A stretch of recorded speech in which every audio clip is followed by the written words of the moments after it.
Hey, thanks for checking in. As we have an update, Desi Sills breakdown, the Arkansas guard transfer commits to Auburn, adding to the portal madness that we've seen. The new SEC rule, obviously, where you can transfer within the conference and not have to sit a year, is big here. He'll immediately be eligible. And I want to get into Desi Sills, the player he is, who Bruce Pearl and his staff are getting. But first, there are a few things I want to clarify. But even before that, I want to make sure you guys know about BetOnline.ag. Head over there today. The online casino is always open. We got Major League Baseball, golf, racing, all type of stuff that you can bet on, props, parlays, teasers, pleasers, whatever you like. They've got it at betonline.ag. Head over there today.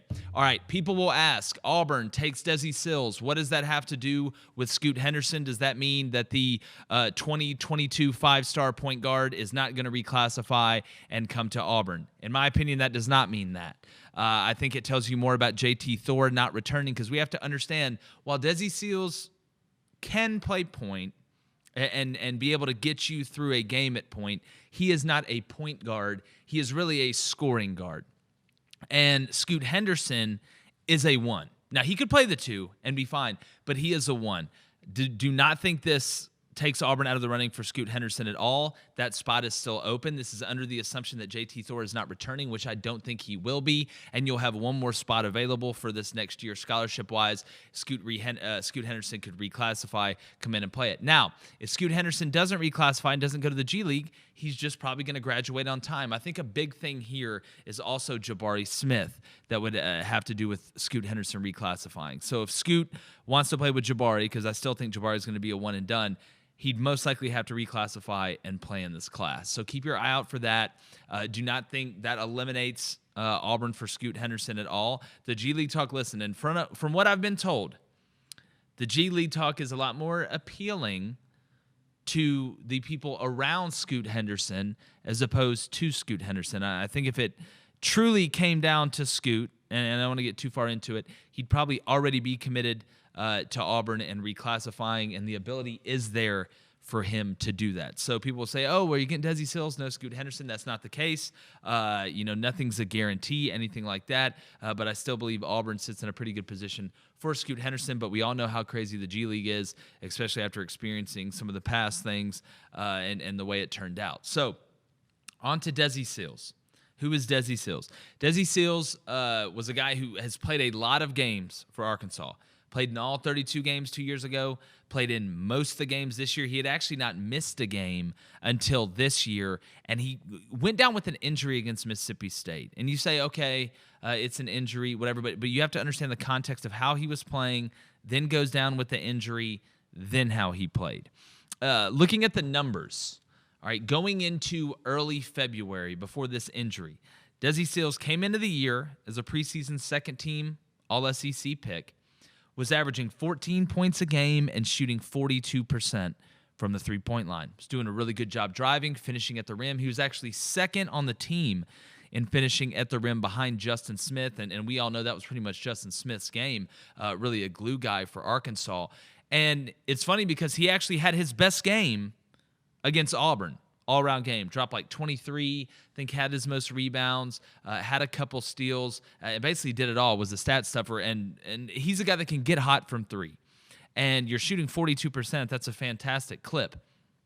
Then you go into early February. You go down with an injury. I believe he had a fall, I think it was a wrist, somewhere around there, against Mississippi State. And the numbers just totally changed. And you wonder, the severity of that injury, trying to play on that injury with the depth that Arkansas had. You look at Davis, you look at Note, you look at all the guys that were able to provide depth at the guard spot. They really kind of overtook Desi, and Desi really kind of struggled to get back into his rhythm and back to those numbers. He ended up the year finishing, averaging, I believe, 7.5 points, shot I think 33% from three, 67% free throw shooter, and really wasn't a huge focal point of the offense because, again, Arkansas was in a good rhythm, and they were obviously winning with the guys that were out there while Sills was injured, and everybody kind of got in their role, and we all know how basketball is. But I don't want people to think that Desi Sills is a loss, getting him as a loss from the portal. You are getting experience. And what have we said on the show 1,000 times? Had Joe Lenardi and Paul Biancardi and Bruce Pearl, Dane Bradshaw, and all these guys come on here, veteran guards. And if you look at Auburn's roster, now that they've added Walker Kessler, they needed another guard. They need another a true point guard, in my opinion. That's where Scoot falls in. But especially if JT Thor's gone, you need another scorer. Wing, guard, whatever. And Desi Sills is going to give you that. Now, on the defensive end, when Desi Sills is engaged and he's playing good defense, he can be a problem. Really, in the NCAA tournament, he was doing things outside of scoring that was affecting the game, and he played a lot of minutes. I believe combined in their Elite Eight game and their Sweet 16 game, he played almost 60 minutes, as opposed to, I think he played 16 minutes against Colgate. So it's not like he was sitting on the bench not playing.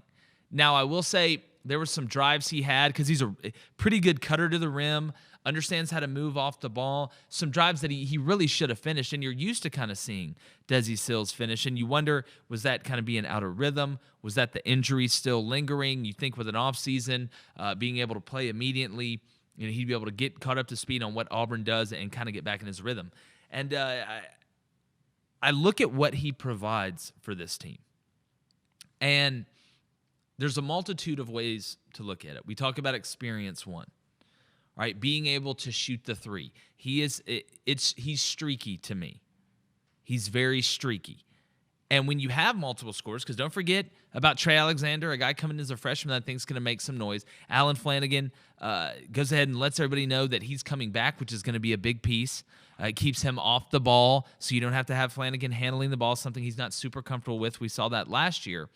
So now you've got Wendell Green, the Eastern Kentucky transfer, that can play the one, can play the two. You have Zep Jasper, who you really feel more comfortable playing the two than you do the one. Now you add Desi Sills to that list with Trey Alexander. You get another veteran in there at guard, a guy that can run the two, that understands what you're getting in this league. And before we go any further, I do want to give a shout out to one of our newest sponsors, Kaenon Sunglasses. Kaenon polarized sunglasses, guys. You need to go to Kaenon.com. They do an unbelievable job, Kaenon.com. And if you use the promo code KaenonCast15, KaenonCast15, use that promo code, you get 15% off your first order of sunglasses. And again, these are, guys, they have unbelievable colors. They're handcrafted from Italy. They do not scratch, so you don't have to worry about it. You're going to see clearer.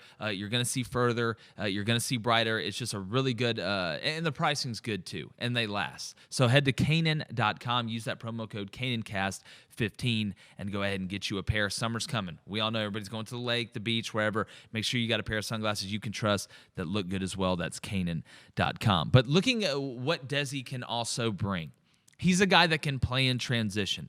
We know how Bruce Pearl wants to play. He's not going to be overwhelmed by going fast or playing transition defense or being able to pick guys up in transition and play up-tempo.